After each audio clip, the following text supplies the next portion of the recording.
Hello, family. I'm Robin. I'm a real alcoholic. Hey, Robert. I want to welcome you to the Atlanta Stepper Society book study. Change your thinking, change your life. Let's open with a moment of silence, then the serenity prayer. Serenity prayer. God, grant me the serenity to accept the things I cannot change, the courage to change the things that I can, and the wisdom to know the difference. Tonight we're probably going to finish up Bill's story. And I see a lot of new people, and I just want to explain to you a little bit how it works in here.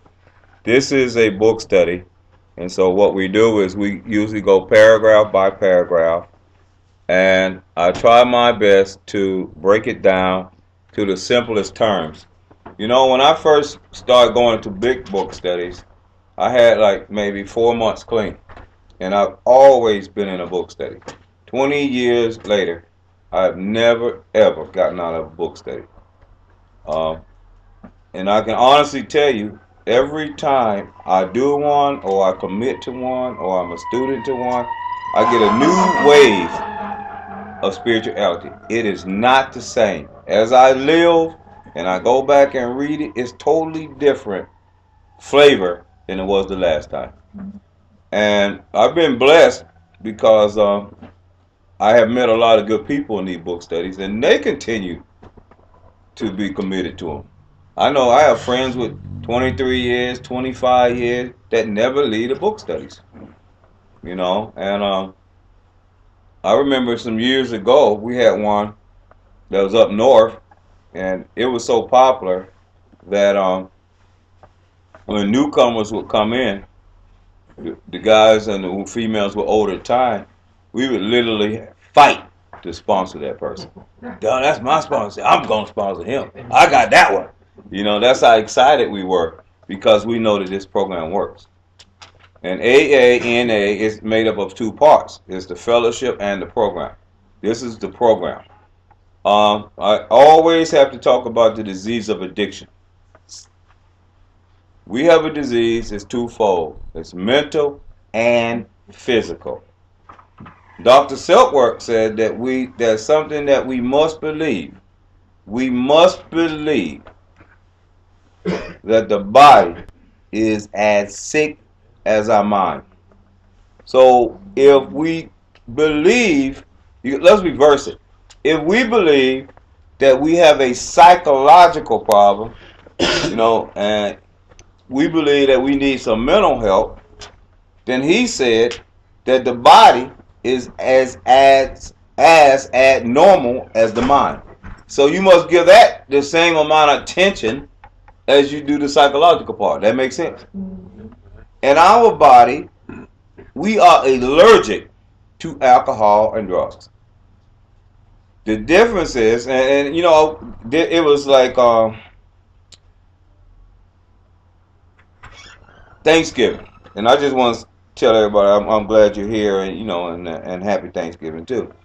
But I went to my family's house on Thanksgiving, and my nephew that I was talking about, who eats peanuts and is allergic to peanuts, I was talking to him. Now he has seen the DVD we did on the disease concept.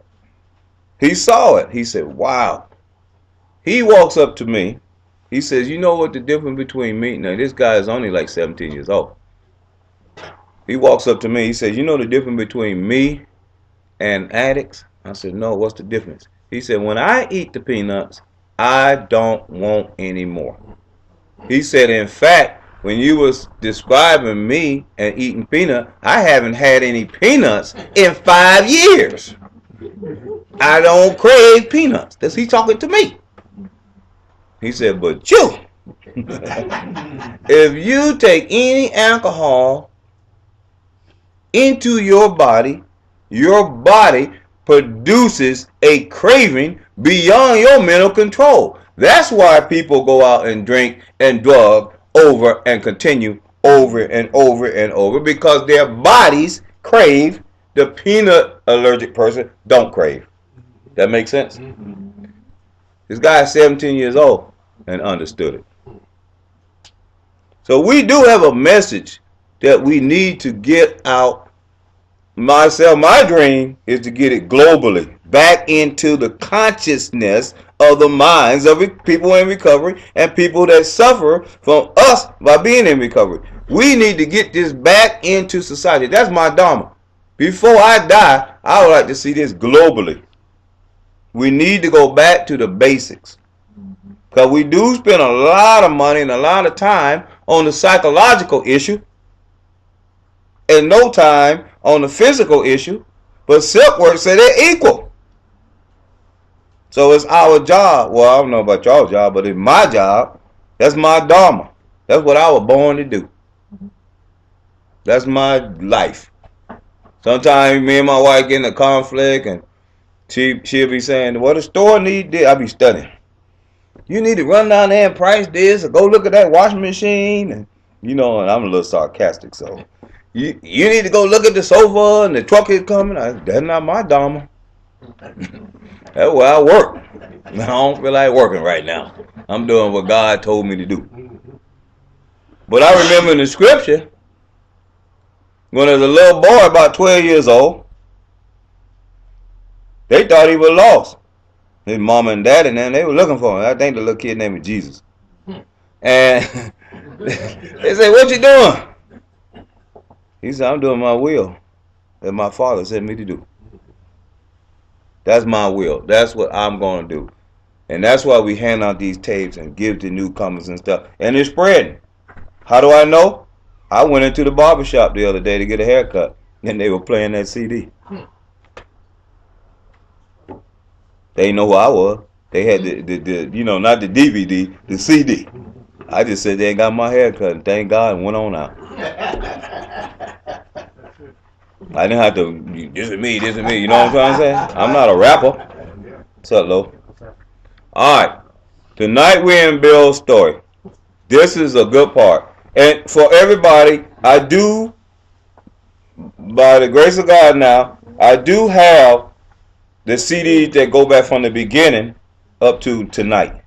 I can duplicate it. I just need to know that you want it. And I'll charge a little bit of money for that. Not much.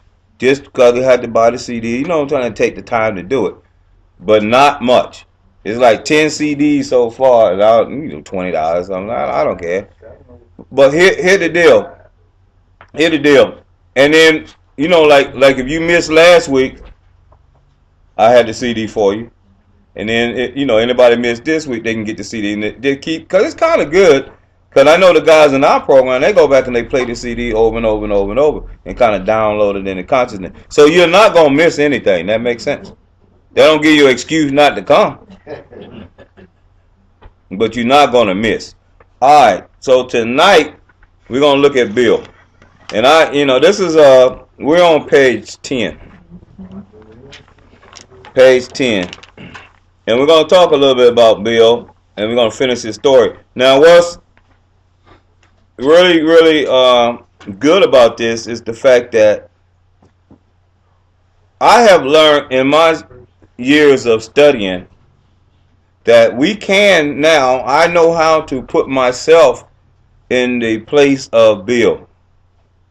I know how to read and don't read it like it's secular, like it's a history book, and I know how to put myself into the book. Even when I'm reading the scriptures, anything I read, if I'm reading about Moses, I learn how to take Moses out and put Robert in there. That makes sense? Because I remember a time in my life where I couldn't stay clean. I knew everything about Matthew, Mark, Luke, and John. I didn't know nothing about Robert. I could tell you what they did, but I couldn't tell you what I did. They wasn't using, but Robert was. So we're going to start here. Last week we studied that Bill's childhood friend, a guy grew up with him named Ebby, came to visit him.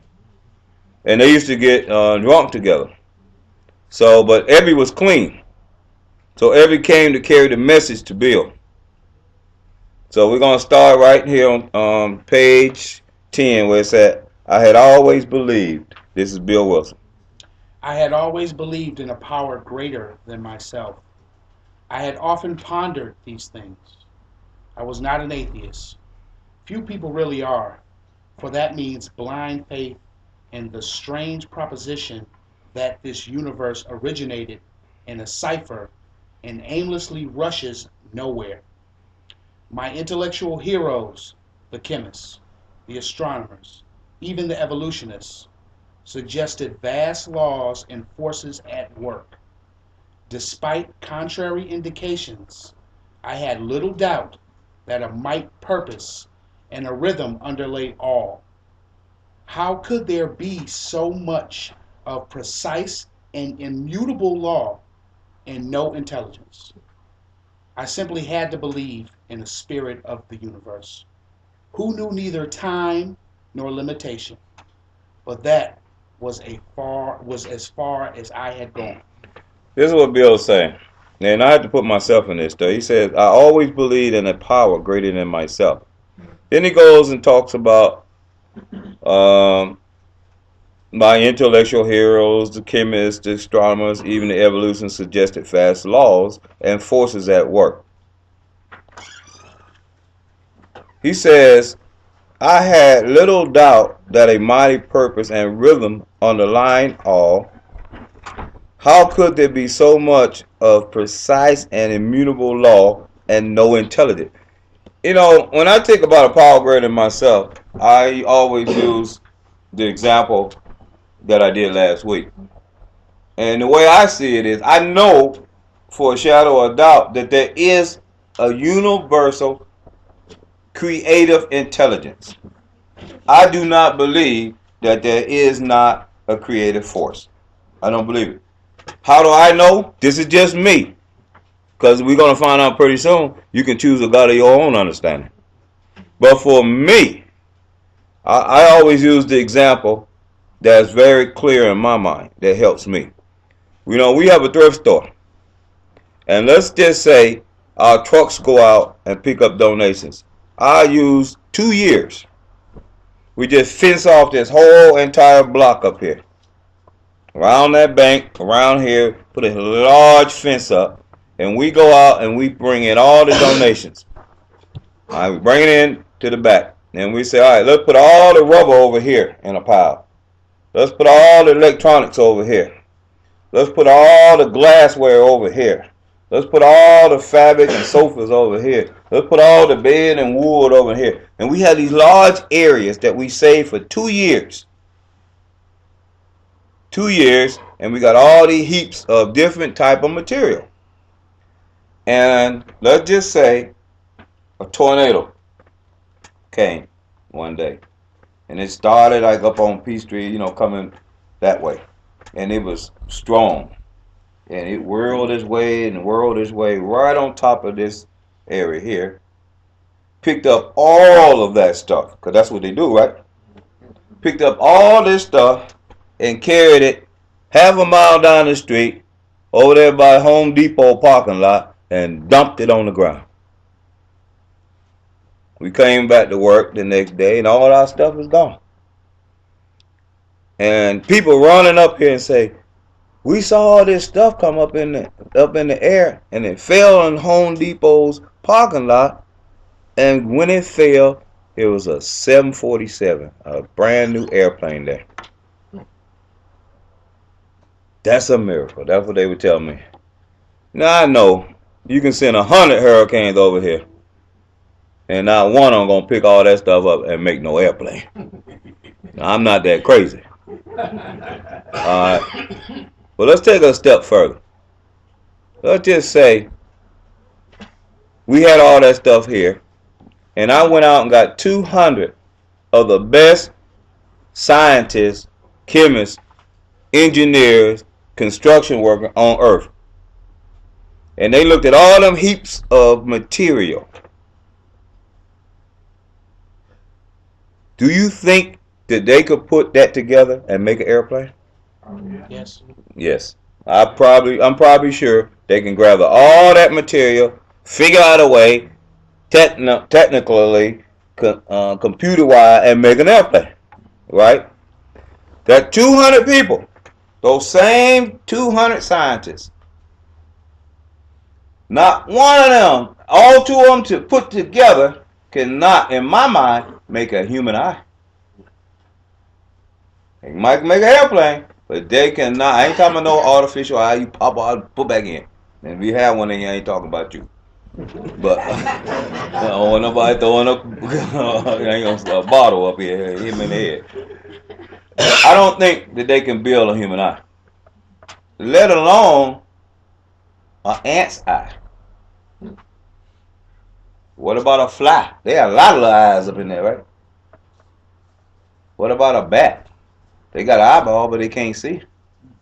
They use some kind of radar, right? So even the men and women, the best scientists on earth that could build that airplane out of nothing, cannot build an eye. So in my mind, there has to be, because I see too many eyes, there has to be an intelligence that's beyond the human brain. That's just me. There's nobody I know can, a female have a little baby, lay it out, there it is, the human body. I don't know. You get all the scientists on the earth, they can go walk around, get all the animals, all the fur, all the hair they want. They ain't making no baby. They can't do it. So in my mind, there is a creative force. There is a power greater than me. I knew this when I was drinking. All like Bill, didn't mean nothing. I didn't want it, but I knew it. That makes sense? And that's what he said. He believed it, but that's as far as it went. He was serving another power. All right. With ministers and the world's religion are parted right there.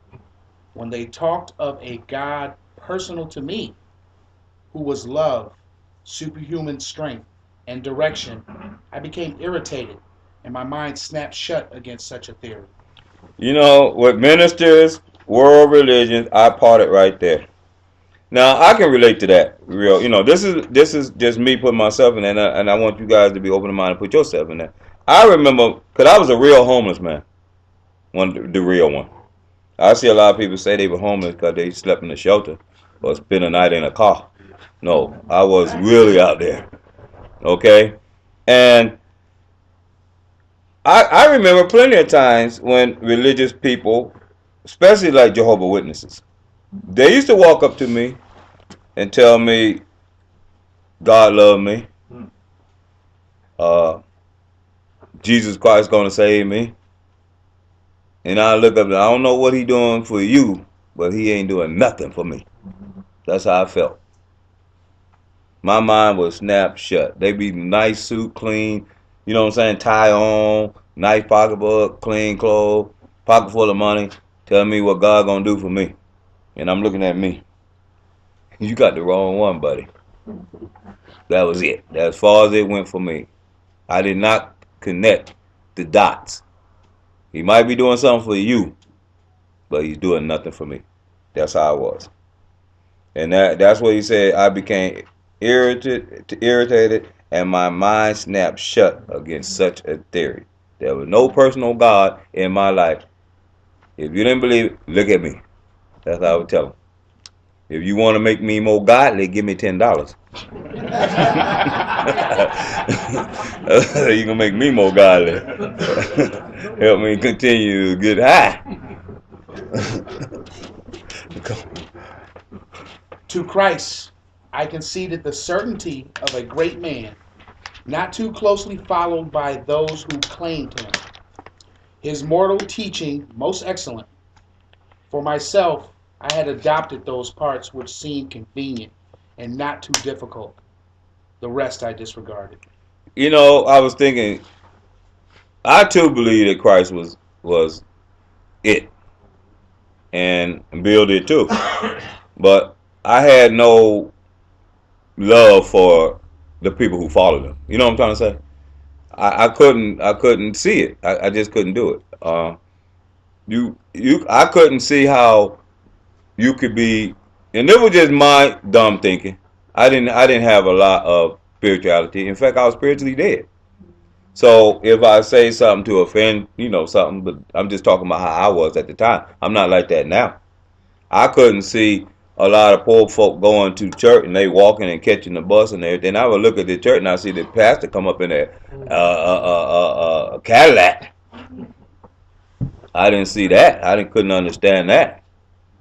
You know what I'm trying to say? So I kind of thought that the one that followed Christ were hypocrites. That's what I thought. Then I also thought that, it was just too much going on for me to really be a believer. And I can understand now because I didn't want to believe. I was doing what I wanted to do, and the only way to continue to doing what I needed to do, I didn't need no positive stuff in my life because I was living totally negative. And we're going to get to that later. When it came to the Bible, I studied the Bible, and one of my favorite scripture, I don't even remember because I abandoned it so long ago. Don't let your right hand know what your left hand doing. That was my favorite. So if I'm stealing something over here, I ain't gonna tell you. And I live by that. And I was wrong, but that's the way it was convenient for me. It was very convenient. Let's keep going. The wars which had been fought, the burnings and chicanery that religious dispute had facilitated, made me sick. I honestly doubted whether, on balance, the religions of mankind had done any good. Judging from what I had seen in Europe and since, the power of God in human affairs was negligible. The brotherhood of man a grim jest. If there was a devil, he seemed the boss universal, and he certainly had me. I used to like walk by the TVs and hear this, and I knew that the Muslims was attacking this country and Israel and Jerusalem and starting all these wars and all this kind of stuff. And I was saying in my mind, how can you be in the name of religion and having all these wars and killing folk? That made no sense to me. None whatsoever. It still don't make no sense to me. In the name of this God, and we're going to fight till somebody dead. That makes no sense to me. I'm so glad we don't have that in AA. I'm grateful for that. But there's one part that really, really got me. And I talked about this for years. I think, for my sake, that we give the devil too much credit. I really believe that the devil made me do it. Oh, it was the devil. The devil's. If it wasn't for the devil, I wouldn't be doing that. I think we give the devil entirely too much credit. I had to stop that lie. I had to get honest. There's no devil, and I never heard it yet. Let's say I'm getting high. I ain't never heard the devil say, Robert, come on over here and get high right with me. I was already there. You have to call me. I ain't need no help from no devil to do what I need to do. If he was the general, I was his general's aide. I was right there with him. He didn't have to call me. He didn't have to coerce me. He didn't have to trick me to do nothing. I was a warrior down with the devil. So I didn't need to blame it on the devil. I was the devil's assistant. But I wasn't by myself. He had a large army.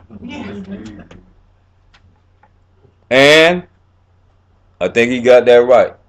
If you are down with the devil, if that's what you want to say, instead of your own sick thinking, but you want to blame it on the devil, go ahead. He sure was the boss. He was my boss. He paid me. I got everything I needed, except he fired me and let me come in AA. Yeah. Other than that, I was down with him, so I don't give the devil no more credit. In fact, devil kind of don't even exist in my mind no more. I don't even use that term. Because at the end of the day, it was my thinking. It was my own mind. Didn't need no help to blame nothing on nobody. It was me. But my friend sat before me, and he made the point-blank declaration that God had done for him what he could not do for himself. His human will had failed. Doctors had pronounced him incurable. Society was about to lock him up. Like myself, he had admitted complete defeat. Then he had, in effect, been raised from the dead, suddenly taken from the scrap heap to a level of life better than the best he had ever known. This is deep. This is deep. My friend sat before me. We're talking about Ebby. Remember, Ebby came at Bill's lowest point in his life. He was dying. He was sitting at his kitchen table. Ebby comes in and carried a message to him. Now, Ebby had been in that situation also. And Bill thought he was getting locked up for alcoholic insanity. Like going to the asylum. So, and he was trying to figure out how he had escaped. But the Oxford groups came and did a 12-step call on Ebby. And Ebby stayed clean for, and he worked the 6 steps. They had 6 steps. And he comes along and he's going to pass this message over to his best friend. It used to be his get high partner. And here's the deal. That's not unusual though. A lot of times we come into the fellowship Alcoholics Anonymous, Narcotics Anonymous, or whatever Anonymous is, and we don't want to work with each other. We don't want to help each other stay clean. To me, that's selfish. Because helping is not unusual for us. We helped each other get high. That's all we did. We had buddies all through that in high insanity. I roll with you, you roll with me. We all gonna fuss the whole time, but we helped each other get high. Then we come in recovery. Oh no, I ain't doing that. Get self-righteous. Get selfish. So helping is what we do. Alright, so he's there to help him. He made the point blank declaration that God had done for him what he could not do for himself. I probably could write a book with 100,000 scenarios what God had done for me what I could not do for myself. I told y'all one of them about the teeth. Didn't I tell you that? I went to the dentist when I was in St. Jude's, and I only had a few months clean, and I needed to have a tooth pulled because it was aching and everything. And I was but prior to that, I was homeless for like 10 years. Skid row bump. Just laying in parks. I walked in, and wherever I fell out that night, that's where I slept. And didn't brush teeth for 2-3 months at a time. And I told y'all that I went to, got in St. Jude. And in St. Jude, I went up to Fulton County. So by the time I got to St. Jude, I ain't have it that a little bit of time cleaning teeth. You know what I'm saying? I ain't been cleaning teeth for years. I don't have a little time cleaning teeth. And my tooth was aching, so I went to the dentist up there and up the road. I forgot where it was, Shamley Tuck or something. And they pulled it, but with the philosophy the idea that they're gonna build some more teeth, a bridge in my mouth. And the doctor stepped out and came back, and he had this little scale with different shades of coloring for your teeth. And I'm sitting in there, right? And he put up there and he said, "Wow, you really have some good teeth. You are only one shade from being perfectly white, your teeth." He said, "Good job," and he walked out the room. Only thing I can say, God did for me what I could not do for myself. The Lord knows I wasn't taking care of no teeth. I pick up cigarette butts off the ground. I was eating out of trash cans.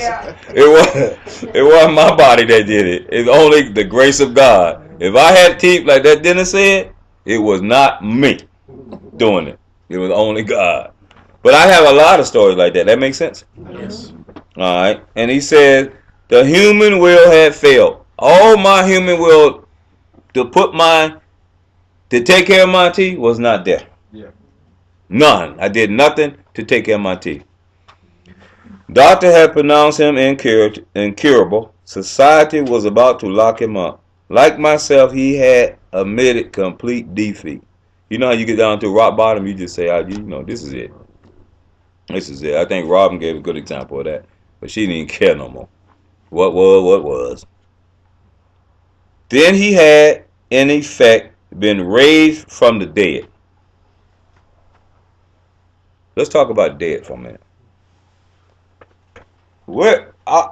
There's more. My mind, when I first hear the word dead, I think about the physical body. You know what I mean? Going to a funeral, you got a dead body in a casket. It goes in the ground. You don't see that person no more. You just think about him in your mind. He's dead. But if you really go to the dictionary and look up the word dead, you'll find that there's 30, 40 flavors or definitions of death. If you go out tomorrow morning and your car don't crank because you left the light on in your car, the battery is what? Dead.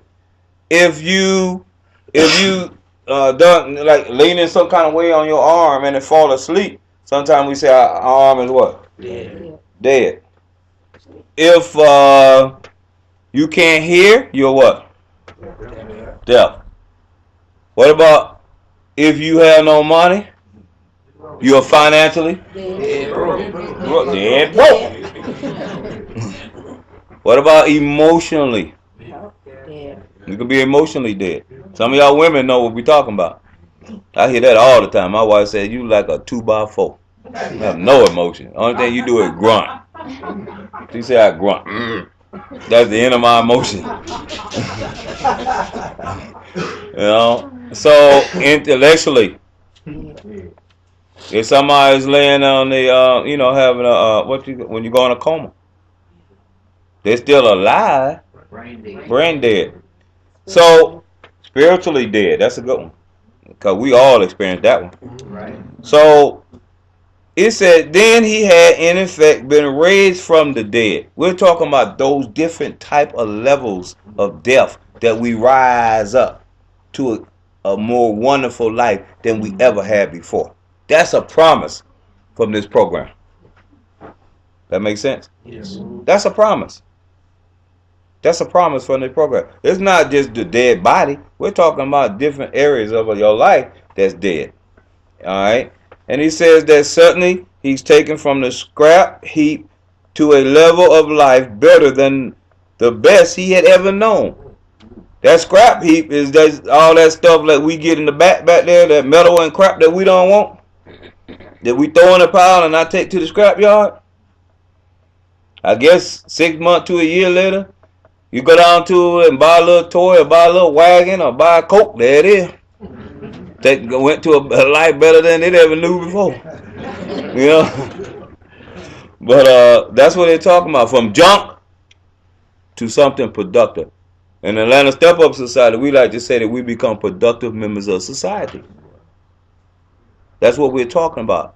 Becoming alive in different areas of our life that was dead. That makes sense? Yes. All right, keep going. Had this power originated in him? Obviously it had not. There had been no more power in him than there was in me at that minute. And this was none at all. I can honestly tell you this. Had this power originated in him, in the body of Ebby, no. In the power that exists to everybody, yes. That makes sense? Everybody. It's now, I'm not even going to use the word 6 no more. It's 7 billion people on the planet of Earth. You can Google it. And every last person has the Spirit of God in him. Nobody's exempt from that. Nothing alive is exempt from God. It's almost like there's nothing here but God. The problem is, are you tapped into the source or are you not? It's either you are or you aren't. And the ones who it's real difficult for the ones who are, because you see so much that's not. Then the devil is the boss universal. But you don't have to believe that. It's if you have the light turned on, it's your job to help turn it on somebody else. That makes sense? Yes. That's your mission. And what I just said was a mouthful now. I know it went over people's heads, but it's the truth. It's here and nothing else here but it. All right. That floored me. It began to look as though religious people were right after all. Here was something at work in a human heart which had done the impossible. My ideas about miracles were drastically revised right then. Never mind the musty past. Here sat a miracle directly across the kitchen table. He shouted great tidings. That floored me. It began to look as though religious people were right after all. After all that mess that I had in my mind, all that mess that he carried in his mind, once the little spark of light come on, you have an opportunity to take another look at it. You know what I'm saying? You don't have to look through dirty glasses no more, or fog, or when the light come in, it's there. I think I made the analogy about the Holy Spirit. We're talking about spirit. I ain't gonna say Holy Spirit. I'm just gonna say Spirit of God. I said that this is Robert. This doesn't have to do with nobody else. This had nothing to do with nobody. This is my own sick thinking. It had to be some kind of great spirit to even penetrate the atmosphere of Earth. Because in my mind, Earth got to be the stinkiest place it is. All the doo-doo and human manure and dead flesh and, you know what I'm trying to say, fish stinking and, you know, fire going on and hurricanes and stale water. And I mean, if I was an alien and I lived like on Mars or something, Jupiter, and we were flying, let's say me and Aaron just flying through space. And he said, let's go down over there. He said, whoo! Whoa! It got to be foul. This got to be a stinking little planet now. With all this going on, this is my little thinking. So, if the people down on here, if it is a power that's controlling it, it has to be great. It has to be powerful. It has to be able to penetrate anything. Didn't it say that we were raised, it was able to raise us from the grips of death and bring us back up? So that power is very, very real. And it's here. It's just that we had to tap into it. And stop looking outside for it. It's inside. Alright. Now he says that there was something at work in a human heart. We're not talking about this heart that beat right here. We're talking about the soul, the emotion, the morals, the values of a human being. Inside each and every last one is the Spirit of God. There's something in work in each and every last one of them, and it's our dharma, it's our job, it's our mission to find that power and let that passion be your life. That makes sense? Yes. My ideals about miracles were drastically revised right then. Never mind the musty past. Here sat a miracle directly across the kitchen table. He shouted great tidings. Someone had asked me today about did I sponsor a certain person. And everybody know I did. But you know what? I have sponsored, Willa, I mean maybe 50 people. 50 or 60 people through this book stage, one-on-one by themselves, not in no group. But you can get it anyway. You can get it in here, because I want you to know, if you commit to this, the steps come up in the book. As we reading this stuff, it's going to pop up. We're going to do it. Right, Jet? It's going to come. When we get to the fourth step, I'm going to pass out all the paperwork. You're not missing it. You're getting a sponsorship here. This is sponsorship. When they cut right to the thing, I'm going to show you how to do it. We're not that far from step one. It's going to pop up. I'm going to tell you what it is, and you're going to be able to do it. But you cannot work no step one. Step one's on page 30.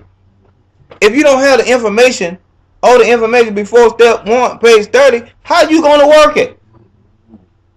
You don't even know what you're working. All you doing is saying, yep. $1 million powers over alcohol. Yep. My life is unmanageable. Yep. That's it. That's not step one. So, every last one of these people, I can honestly tell you, I saw their life change in front of my eyes. I was able to live long enough to witness it. Witness it. Derek, only thing Derek wanted to do when he first came into this program is get a lawnmower to cut grass. All he wanted to do. He didn't want to think about no Hugs Recovery Center. He wanted to cut grass. That book say y'all go do that? Man, I can't wait till I get my lawnmower. I'm going to cut me some grass. I said, you need to work the step. I'm going to get me a lawnmower. I said, well, what's going to happen when the lawnmower break down? Alright. He worked. I'm telling you the truth. Derek worked these steps. Came back and said, hell with that lawnmower. I'm going to open my treatment center. But that's how he started. He wanted a lawnmower. Ask him. Yeah. Well, you're going to ask him now anyway, yeah. But I don't put it out. I don't broke his anonymity, y'all. And Derek don't care about no anonymity. Anything to help you save your life, he down with it. Yeah. So, yeah, he ain't want nothing but a lawnmower. Yeah. That's funny, though. So now he's a miracle. Yeah. That's all I'm saying. It ain't that the power was in us. The power was already there. I hear people all the time. They want to be this and they want to be that. Then they wake up one night and they really put their mind to it, and everything they needed was already there. Exactly. You don't have to search for it. It's already complete. It's waiting on you. All right. I saw that my friend was much more than inwardly reorganized. He was on different footing. His roots grasped a new soil. So we're going to kind of hit on that. Keep going. Despite the living example of my friend, there remained in me the vestiges of my old prejudice. The word God still aroused a certain antipathy. When the thought was expressed that there might be a God personal to me, this feeling was intensified. I didn't like the idea. I could go for such conceptions as creative intelligence, universal mind, or spirit of nature, but I resisted the thought of a czar of the heavens, however loving his sway might be. I have since talked with scores of men who felt the same way. All right, let's check this out. Despite the living example of my friend right there remained in me the stubbornness of his old prejudice. Now he saw Evie, he knew Evie from drinking. Now you see Evie clean and sober. But in his Bill's own mind, he was still locked down on this God thing. He wasn't ready for that. All right. The word God still arose a certain dislike. That's what that word means. A dislike. When the thought was expressed that there might be a God personal to me, this feeling was intensified. I didn't like the idea. I can identify with that over and over and over again. Yep. See, when I was homeless and I lived in my drug addiction, I didn't really have the concept at all that God was inside of me. That was out of the question. My thought was Jesus Christ was the Son of God. And I'm still not knocking that. And that he was buried and gone. So I'm thinking like, well, this little body 3,000 years ago is gone. And I'm looking at my situation now. it's nowhere on earth it can be personal to me. Maybe to people who believe that, but to me, there's nothing personal in it. First, I didn't like what I was living anyway. So if he was personal, and Lord knows I've been praying for the last 20 years to change, and nothing had changed. So I couldn't get this personal thing. That makes sense. Yes. I couldn't get it. I wasn't looking that long either, but I only thought about it between a sip of wine or beer or alcohol. I wasn't out really searching for it. I can honestly tell you that either. So it wasn't personal to me. You know, and I did the church thing. I really tried. I remember sometime I would go out and I would put my best effort into becoming the best Christian you could. I joined churches, even homeless. I joined homeless church. You know, me and everybody else in there, the preacher too were homeless. I would go in there and I would do everything they asked me to do. Right? And I still figure out a way to get drunk. And I wasn't getting it. The personal thing wasn't in there. I remember sometime I would go to church and I would pray, and one of the famous ones that I used to go to, they had like rituals, that you had to do, and one of them was that you had to be like slain in the spirit. So I would stop using Friday night. Try to steal as clean and sober as I could Saturday and hit it Sunday morning sober, and then I couldn't wait to get out of there Sunday evening so I go back and get high. That was my little routine for about 2 months. But I was going faithfully, and I had a lot of mouth, so they made me to be the one that catch people when they do the fall out. I was standing behind them, and I catch the lady, and they had a towel they put over the legs, so the panty won't show again. So I would catch them. All right. So what the problem was, then this was a rehab home. The problem was I wasn't being slain in the spirit. So you had to, figure out when. So I know I didn't have no spirit in me. Because I had to figure out when to do it. Like I haven't been slain in about 3 Sundays. I think it's time for me to get on up there and get slain. Now, I'm thinking it out of my head. So I go up there. And I had to make sure somebody big enough to catch me. So I'm saying, okay, now, here you go. And the pastor, he's just doing his thing. Bam! I let go. They catch me, put me down. That's one problem. The other problem is, while I'm on the ground, I got to figure out when to get up. Did I have enough spirit in me to get up? So I don't look bad. I had to go through all this. Y'all know what I'm talking about because y'all in my rehab. You had to do all this thing knowing that you faking. But if you don't, they're going to throw you out. You have to fake it, boy. So I knew I was faking. Another one time I went there, and so this lady was like, they speak in tongues. Yeah. So I hadn't spoken no tongues.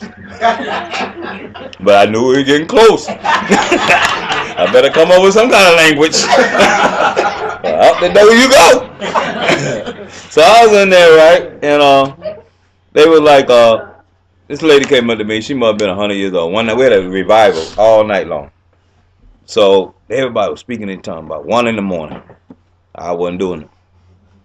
But I said I better get it done before the night. Well, I got to go.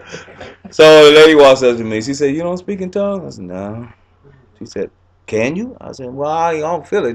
They said it, it's supposed to come from the upper room. So I ain't been in the upper room, so I ain't got it." So she said, "I can teach you." I said, "Okay." She put her hand right up on me like that. And told me to say. So I said, "Okay." I said, then I looked around, see who was looking. Then I said, then I said, "Shut that out there!" I was speaking in tongues. But my point is, if I had to logically go through the rituals, then it wasn't real. I was doing that. I wasn't faking nobody but myself. Now, it wasn't real. Nothing came to me spiritually. I was making that up in my head. That's right. You know, and sometimes I hear people, oh, that I say, whoa, you better be honest with yourself. Because I know that you can make it up. Because I did it. In fact, a whole homeless church, we all were making it up. Oh, we went with a meal and a cot. He said that, let me get back to this thing. I'm way off track. He said I could go. He couldn't go for that personal God. But, you know, and I've been there. That's what I'm saying. I don't feel like that now. But I had been there. He said that I could go for such conceptions as creative intelligence, universal mind, or spirit of nature, but I resisted the thought of a czar of heavens. However loving he may, however his sway might be. I have since talked with scores of men who felt that way. Well, first of all, I honestly got to say that no matter what in our program, see, God has no ego. So really, whatever you call him, God don't care. He has no ego. The ego to ease God out is the anti-God, I would say. Fear. There is no ego in God, so you can call him whatever you want to. So that's squash right there. So I see a lot of people say, well, God Jehovah, or God is this, or God name is that. Oh, you doing playing game with somebody else? God don't care what you call him. There's no ego in the spirit of God. And I was like, it gets so confusing that what he said right here is the best thing. My friend suggested what then seemed a novel idea, one of the best ideas ever. He said, why don't you choose your own conception of God? That was the best thing ever hit me. Because it freed me from trying to follow everybody else's God. You know, one of my first experiences with being free was my mother and them were going to a church, and I was going to the church with them. And even though I was in AA, I really tried to stick close to the church. And I'm not knocking church. Don't get me wrong. I love church. But I had to find in this program, you have to find your own to stay clean and sober. Now, if following somebody else's work, then do it. But even if you're sitting in there, you know if you got your own or you don't have your own. Don't fake it like I did now. So I was in there, and I was working on my fifth step. And I was still going to the church. And so I had done all this 4-step work, you know, resentments and fears and sex conduct and everything, column 1, 2, 3, 4. Did all this paperwork and everything, right? Writing it all down, and I had a stack about this big. And my sponsor lived way in Alpharetta, and I was in the West End. So we wasn't kind of connecting too good, right? So I said, well, I'm going to take my pastor. I'm going to do my 5th step with my pastor. So I went to the church. And I called him first, and I said, I'm doing the 5th step. And he said, okay. Because he had been to AA like 2 times. So he kind of read a little bit about, you know, the 5th step. So he kind of knew what I was trying to do. So he said, bring all your paperwork to church. And Sunday after church, we're going to go somewhere, and we're going to have a little dinner or something. We're going to do this. All right. I said, okay. So what I did was I took all my paperwork to church. And then we got through, and we went to a restaurant. And I pulled out, I was so proud of my 4th step because I had worked on myself feeling good. Pulled it out, and we eating, right? The food that came, we eating. I said, well, this is how my sponsor had told me how to do it. And he couldn't do it. And I started showing him what I was doing. Man looked at me and said, yo, put all that up. You don't need none of that. All you need is God that's personal to you. That's what he told me. Just pray to Jesus. I'm saying in my mind, I've been praying to Jesus for 20 years. Never stayed clean. Oh, no. The first time in my life, I done did some 12-step work, and I got 7 months clean. I come into your church getting high. Right.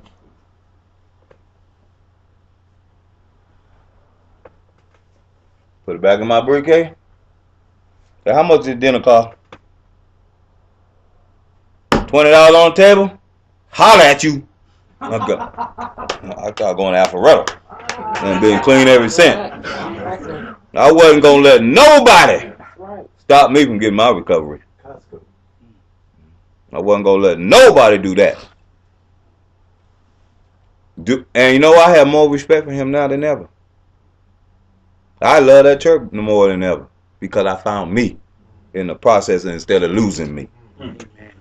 That makes sense? I'm a man. I ain't no child. You ain't gonna lead me nowhere.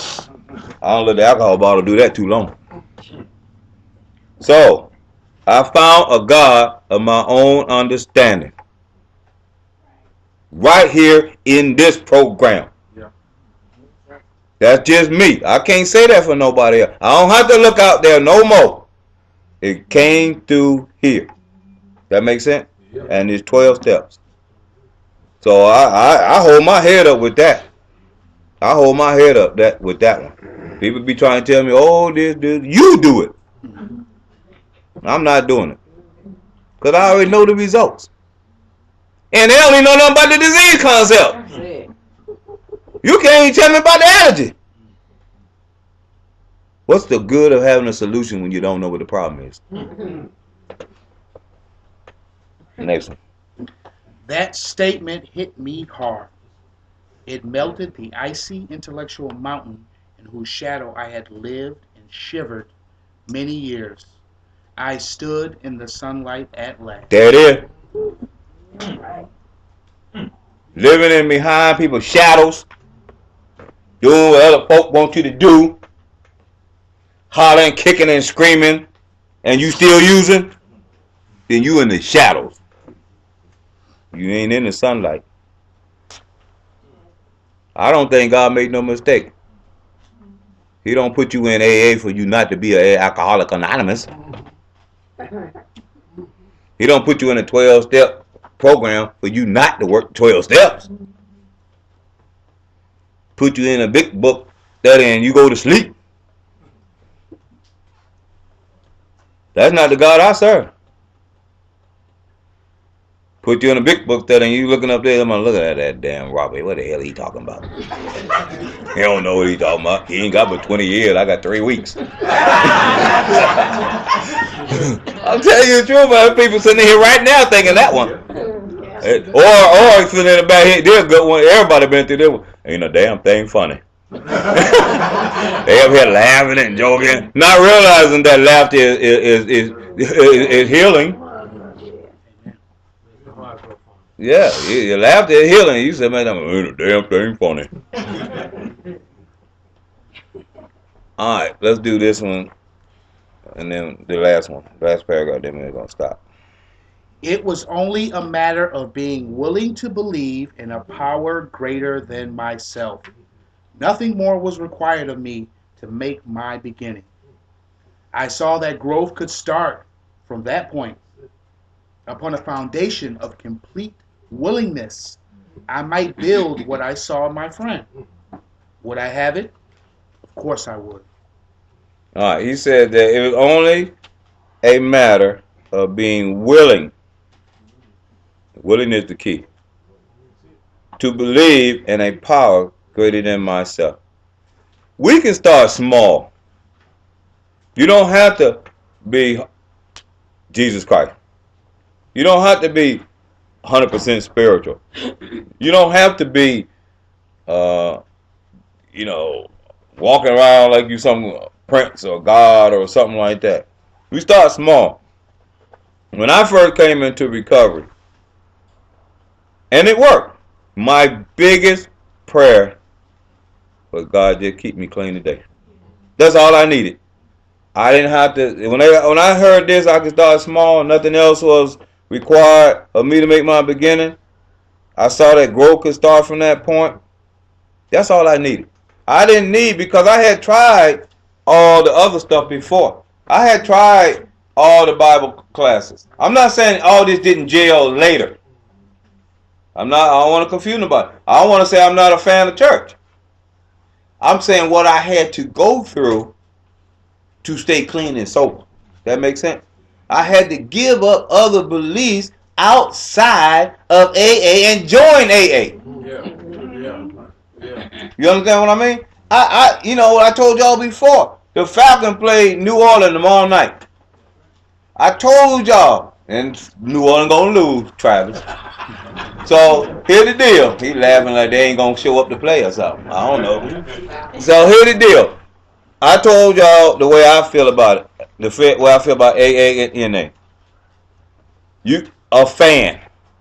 A fan is a person who watched the game on different levels. Remember I told y'all that?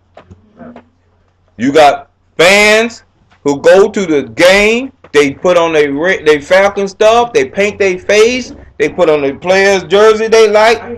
Every game they there. They die hard. They buy season ticket. They don't miss a game. They're not like me pick and choose the games. I'm going tomorrow. I'm going for the Giants. I used to have season ticket. Then they came out with this thing where you can pick and choose. I said, okay, I don't have to go to every game because I wasn't making all of them anyway. So I pick and choose. So I'm a pick and choose fan. Then you got fans that's all they do is tailgate. Every game out there, they park, they tailgate. Some of them don't even go in the game. They sit out there and watch TV and cook and sell food and party and big old screens and what's it called them big RVs, all kind of stuff be going on out there. They be having a ball, don't even go in. Then you got fans. They don't figure out how to make money. They sell for the team. They sell jerseys and all this and all that. They still fans. Then you got TV fans. Every game they watch TV. They watch it at TV. They have cookouts at their homes. You know what I'm trying to say? This and that. They're still fans. Then you got fans sitting in jail watching it. In the military. In the hospital. They around the game. Some of them just transistor radios. You go to other parts of the world. On the internet watching the game. Still fan. Here's the deal. In AA, you cannot be a fan. You have to be a team player. You got to be a Falcon on the field. You can't be none of them levels of fans. In this program, you have to be a 12-stepper. You can't be a fan. Or I like 12 steppers. I'm just going to watch them on the wall. I'm going to go to meetings and sit back and just chill. No. You're going to have to get some courage, do these steps, start sharing where you are at, and make your life a part of this 12-step program. So what we're going to do now is Q&A. This is the most fun part for me. Q&A, anybody got anything they want to share? They want to ask a question, we answer it. It don't have to be me. It could be anybody.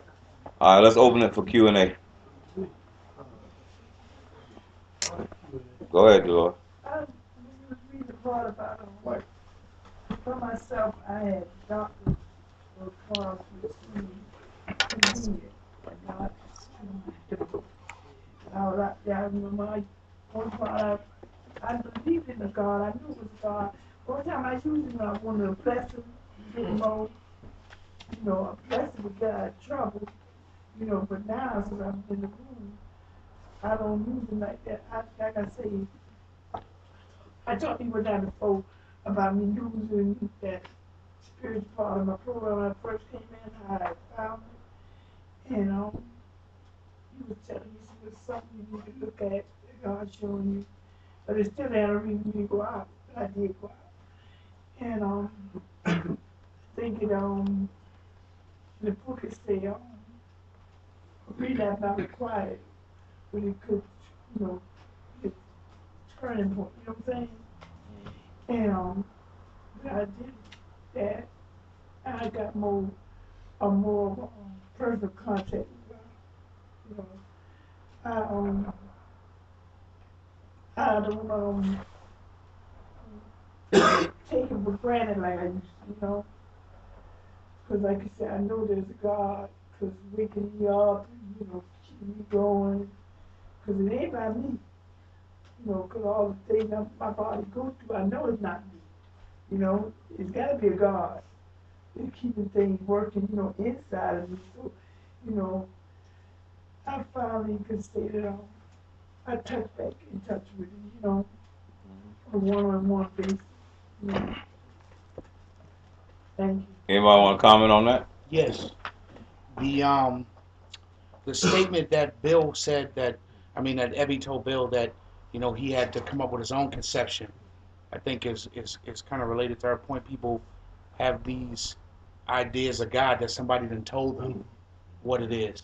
That prevents them from going forward or putting a power higher than themselves because it doesn't meet their definition of logic. And he told them in the freedom, it's just a comment, it just seemed really brilliant. It's your understanding, your conception. Stop trying to define it by what you think people tell you what God is. You know what? You know what? You know how I found, like they say, God is loving. I was always believed in and raised to believe in a punishing God. They're gonna strike you down if you do this and do that. I ain't never got struck down because I was, if the Ten Commandments are real, I broke every last one of them all the time. So I really didn't get struck down, but I believed that he was gonna do it. You know what I'm trying to say? I believe that. And then one day I was sitting in NA, one of the monster ones. I think of Fulton County. Oh, you had a monster one up there, boy. It must have been 300 people in there. And if me, here I had to share. Hope they'll call me. Intimidated. That's one of them intimidating ones. And I was sitting in there one night, and I was listening to everybody sharing and stuff. And I couldn't. Now, what did they mean? What did God mean by loving God? A non-punishing God, God that loves you. And in the middle of my mind came this thought. If God was a punishing room, you need to get the hell up out of here. If God really was punishing God, it's not an NA or AA group or a lie that ain't gonna get struck. Like they're gonna come right through this building. Bow! You know what I'm saying? Well, that can't be right. What about any church? Oh boy, the lightning be. Let's go to this big church and the lightning. Go in as you want to. Bow! It can't be true. If God was a punishing God, don't you think by now we done been in here how we done struck this building down right now? You got to get out of this room. So that can't be true. He has to be a loving God because he's trying to raise us up right now from everybody here got a dead situation in their life. Didn't we study that? Right. Everybody. There's not nobody exempt that don't have a dead situation going on right now that's been lifted up a little bit. That's the love of God. Anybody else? Now, thinking about when Bill couldn't believe, like he knew it was something, some kind of creator, but he just couldn't believe that it was loving. And I remember when I was in prison, and I had been using for like 10 years, and I was just in and out of jail, and somebody was like, God loves you, and da-da-da, and I'm like, bullshit. I stood up and I was like, if God was so loving, how could he kill his own son? That's trifling. Like, how could you do something like that? Because I was just so still in my addiction, you know what I mean? But then after I got clean, and then, I started realizing that he had to love us because he gave us his son, for our sins. So, yeah, I can relate to that. I think that's, yeah, well, go ahead. Yeah. What really helped me is when you talk about we blame the devil for everything. And then when you talked about that light, him standing in that light, until we start making our higher power work for us in our life, you could never stand in that light. And I think in the fellowship we switched the devil to our disease. He's saying our disease is talking to us, or he did that. I was kicking it with my partner around today, and I said, I really try to work on my thinking. Because it's the little thoughts at the bottom of wickedness and cutting up that when I got to make that big decision to stick to it, I got a disease, I can't do these certain things. I can't make that big decision because I'm so clouded with the little stuff that got me all off track. And then I want to blame it on my disease. And I said, no, it's bad thinking. Making bad choices from bad thinking. So I'm really trying to get disciplined in my thinking and making this thing work so I can stand in the light. You know what I'm saying? And I can feel when I come out of that light, when I slip back into that wickedness, you know what I'm saying, tripping and doing little underhanded wickedness stuff I ain't gonna be doing. I know I ain't operating that power. That's what's working for me. Yeah, and that's where I think everybody in here, we all have to learn to catch our thoughts. Train our minds to hear those thoughts and take those negative thoughts and switch them to off and put on positive thoughts. But I think overall, this is just me. I think that whole negative positive shift is happening anyway. Yeah. Everywhere. If it's new to you,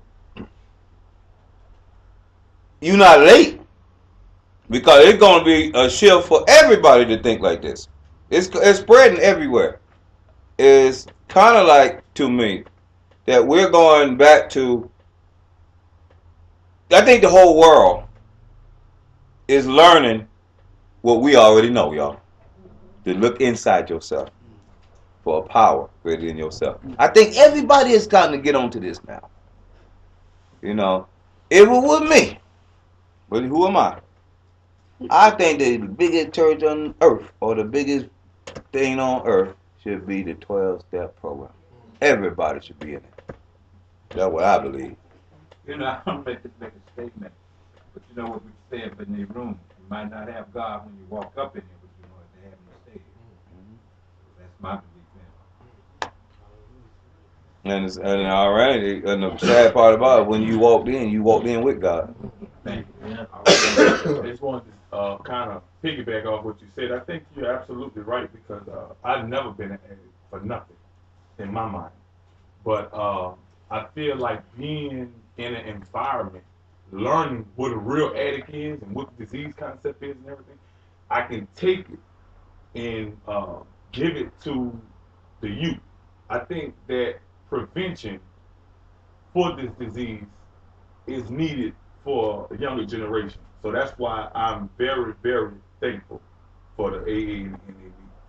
Yeah, yeah, and AA and NA, we got to do some internal things that we get the right message out to the world again. I just think that way. I remember the government made some slogan, just say no to dope. It didn't work. That one didn't work. Just say no. On page 10, where it mentioned about the ministers telling us about our own personal God. Now, I'm one that I was brought up in church from ever since I can remember.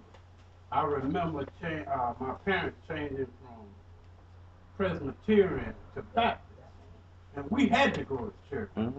But I can't remember a pastor or a minister saying anything about our own personal God, that personal relationship and all of this. I didn't know anything about that until I got here. And there was an important piece that your sponsee brought out in his book study. He said, we look at these pastors, these ministers with the big fine cars and the big houses and all of this. And he said, chances are they're doing the same thing that we're trying to do with the they're using the Bible. They're studying the Bible and doing what the Bible suggests. Whereas we're using the big book and following the big book, their suggestions, so we would prosper too. So it's just a good thing all the way around. Thank you. Yeah, and I agree with you. I have a lot of friends of mine are pastors. All right, and as we grow, I can give you my experiences with using the Bible. You know what I'm trying to say, and that. But on page 10, I had to go where we were, and in that lecture, he wasn't talking about no growth. He was talking about, you know what I'm trying to say? He was down where he really was. Because a lot of people, if we don't go, one thing about the AA and the NA though, is we go butt naked, honest. Yeah. So, and I think butt naked honest is growth because a lot of people come in here. I have had people come in here, and since we talking about spirituality and stuff, I have taught classes if you say Adam and Eve, I've had people raise their hand talking about who is Adam and who is Eve. Oh, wow. Okay. So you have to go simple. That makes sense? I was thinking about, this part right here. I always been straight rebellious against religion all my life. Because I remember when I was a little boy, my mama used to always tell me when she sent us to church, make sure he put his knuckle in that basket. And I sit there and tell him, I'm not putting my knuckle in the basket. That man riding in that fine car, he got on nice clothes. I said, and I was a little child. And I always been rebellious against religion, been rebellious against church. Even while I was using, while I was drinking, I don't care nothing about it. I didn't understand it. But see, then when I came in here, and then this part right here what got me. Because see, I thought they was talking about making a God. Mm-hmm. They were just talking about the conception of God. See, I wanted to make me one because I wanted Santa Claus. Mm-hmm. I wanted one with a big bag, give me everything I want. Mm-hmm. Take this from me. Take this taste out my mouth so I won't use no more. I won't drink no more. But that's what it was. See, God didn't need creating. He already had me. He was already created. What I had to do was get an understanding. Right. The understanding that I had, and you hear a lot of people saying it in the meeting, it's the one that your parents had. Right. It's not yours. Right. And mama, y'all told me, choose my own conception of God. I ran straight to my mama. I said, look here, these people crazy. Mm-hmm. They up there talking about I got to choose my own conception. And what I came in here with, which I didn't know, he okay with me, right? Yeah. And then I said, Mom, they talking about, God don't send you to the pits of hell, and he don't. She said, yes, he burning you up, and I'm going, I said, wait a minute. I don't need no help hurting me. Right. I said, I know how to hurt myself very well without God. Mm-hmm. And see, I thought God left me out there. And see, when I found out, somebody told me that all that stuff that happened to me, I did it. Mm-hmm. That's the kicker came for me. I said, well, let me find out what the conception of God is. Then I said, okay. They said, what conception do you want, Ron? I want one that's loving, that's caring, that's understanding, that's forgiving. You understand what I'm saying? I didn't have to make him. I just wanted to understand the way he was. See, the conception my mom and them had that he was a killer. If you did anything wrong, you were through. Mm-hmm. So I was through. Mm-hmm. Because I had did everything wrong. Right. The conception is that he is the creator and I'm up under him. Right. And that was the kicker. And like you was talking earlier about when I first read, see, we read how it works in all the meetings. Mm-hmm. And I first read it, and I said, wait a minute. And you see, that's like you were talking about a miracle of God. Mm-hmm. I read it, and it told me, rather have we seen a person fail who has thoroughly followed our path. Mm-hmm. I'm sitting around here, been around 20, 30 years, in and out, right? But I said, wait a minute. Find somebody that came before me that's doing this thing the way it's in this book. Mm-hmm. And boy, I thought it was a true miracle had happened. You understand? Y'all understand what I'm saying? Yeah. That's the kicker. Don't make no God. Just get your conception of God. Right. And here's to sum up everything. Then we're gonna close. This is what I know. That for everybody, because in this group, and like it should be in every group, spirituality is all inclusive. There is no right and there is no wrong. It's all inclusive. If you do this work, like he just said, and study this book like we do, break it down, do the steps, those same pastors that you talking about with the Escalades and the big Cadillacs and stuff, what you gonna do when you have yours? Cause you gonna get it. You gonna get one.